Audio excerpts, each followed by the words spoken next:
মা কোথায়? আমার খেলনা দরকার। একটু অপেক্ষা করো। মা, এখনই খেলনা চাই।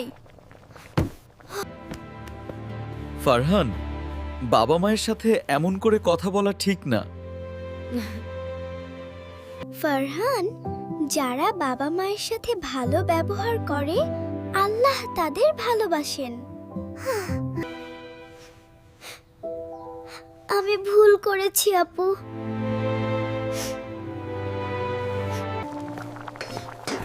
মা, আমাকে মাফ করে দাও। আমার ভালো ছেলে, সুন্দর করে কথা বললে মা খুব খুশি হয়। বাবা মায়ের সাথে ভালো ব্যবহার মানে কথা আর কাজ দুটোই ভালো করা। আমি এখন ভালো ছেলে। আমার ভাই সেরা।